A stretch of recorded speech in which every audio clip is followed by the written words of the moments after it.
Meanwhile, Jamaica hosted its first International Federation of Equestrian FEI World Challenge Category C Derby back in 2023, but had to postpone the 2025 edition until 3 months later as a result of the passage of Hurricane Melissa. However, the International Equestrian Federation stepped up to help as the country had to honor a 2-year commitment. Jamaica received grant funding from the FEI totaling US $65,000 to, among other things, aid in the recovery efforts following the passage of Hurricane Melissa. This is a story about resilience, and Melissa hit at the end of October and everything was in motion. There was a lot of support from the international organizations, including the FEI. There's emergency grant money and everyone has been helped.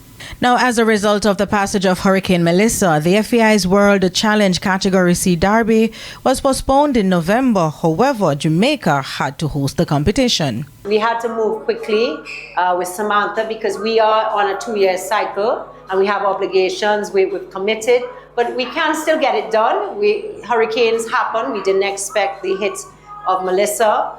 But I have to still thank the team, and everyone knew. They got contacted and can we redo this? Can we get this done in February? And we decided it was a good time. But despite the setbacks, there were non-Jamaican riders who competed in the event as well.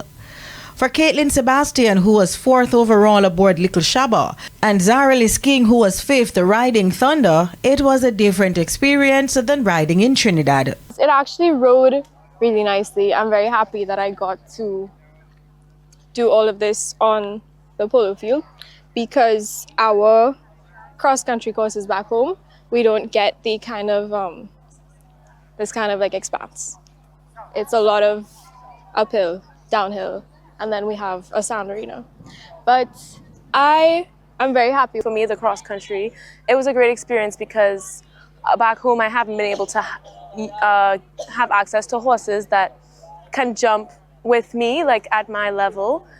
So just, being able to, approach the jumps correctly, know what to do after, if they try to drift, everything like that. I think I'll take that home. King, who had the best presented horse, and Sebastian agree there's room for improvement.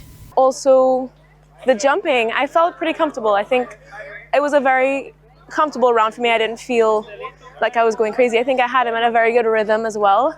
I did get 2 refusals as in the course, which was kind of the make or break for the whole thing. But all the other jumps, and for the second try, I did get him over both jumps, which I'm really proud of. I came first in the dressage ring, and then for the cross country, I did come fourth. I believe it was 12 penalties. I had a knockdown and I had a refusal, but all of that is stuff that I'll take and I'll learn from. The overall event was won by Jamaican Isabel Simandan. The FEI came up with a development program of a derby to help lift the standard of competition in developing countries to that of their first world counterparts. Denise Walters for TVJ Sports.